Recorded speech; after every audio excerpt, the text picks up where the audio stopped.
जय हिंद बच्चों। आज मैं लेके आया हूँ केमिस्ट्री। आज समझेंगे पीएच का मान।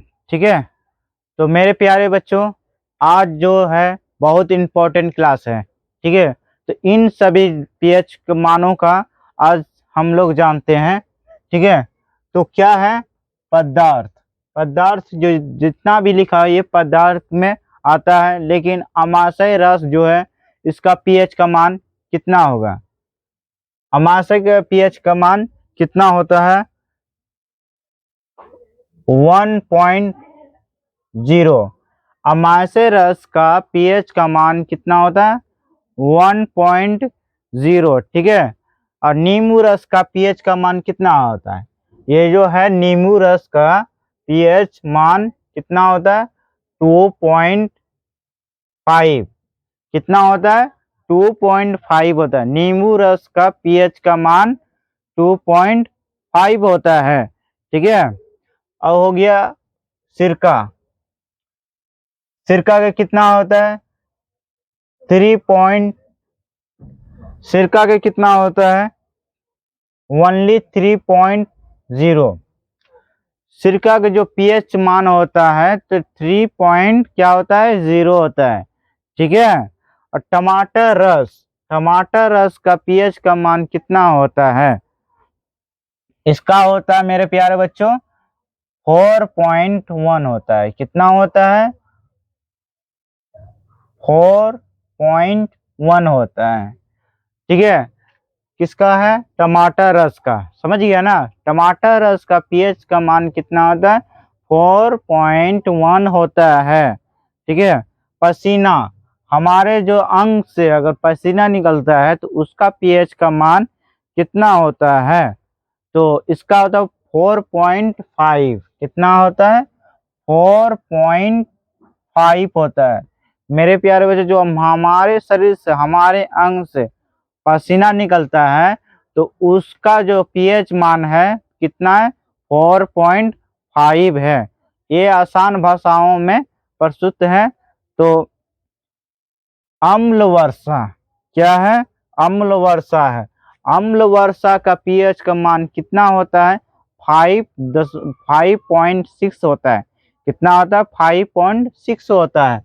अम्ल वर्षा का पीएच मान 5.6 क्या होता है 5.6 होता है। किसका अम्ल वर्षा का पीएच मान। ठीक है, अब पेशाब का पीएच मान कितना होता है 6.0।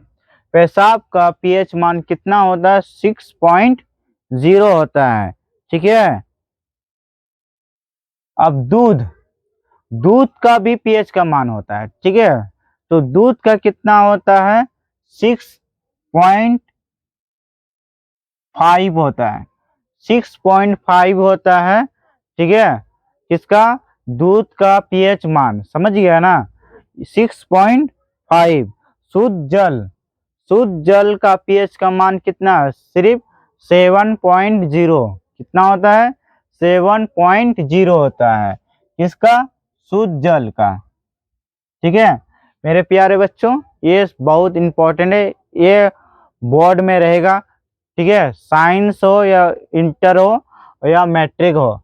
ठीक है, ये कंपल्सरी रहेगा तो ही रहेगा। समझ गया ना।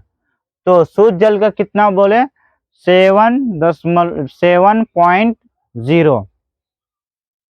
आंसू का पीएच मान कितना होता है।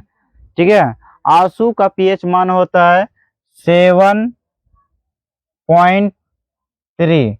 कितना होता है 7.3 होता है। किसका आंसू का पीएच मान। ठीक है, अब खून का पीएच मान कितना होता है। खून का पीएच मान कितना होता है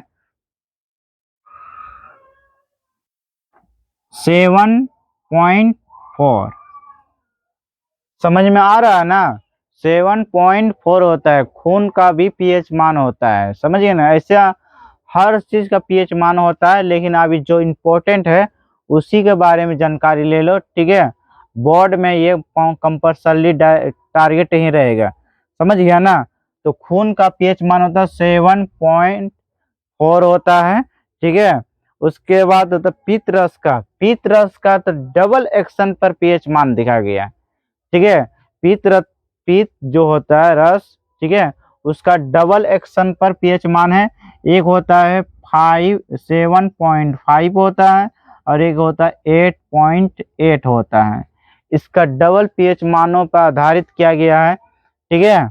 उसके बाद चूना जल, चूना जल कितना होता है, चूना जो जल होता है जो मिलाया रहता है उसका पीएच मान कितना होता है, उसका होता है 11.0, कितना होता है 11.0 होता है। समझ गया ना, किसका, चूना जल का, समझ गया ना। चूना जल का कितना होता है 11.0 होता है। उसके बाद मिट्टी का भी पीएच मान होता है, किसका, मिट्टी का भी होता है, ठीक है। मिट्टी का पीएच मान कितना होता है, सिर्फ ओनली 7 होता है। समझ गया ना, इसमें कंफर्टेबल नहीं है कि चल इतना है, इसमें पूरे पूरे ओनली 7 ही है, ठीक है। मेरे प्यारे बच्चों, आज के क्लास यहीं तक, फिर नेक्स्ट दिन मिलते हैं दूसरे वीडियो के साथ।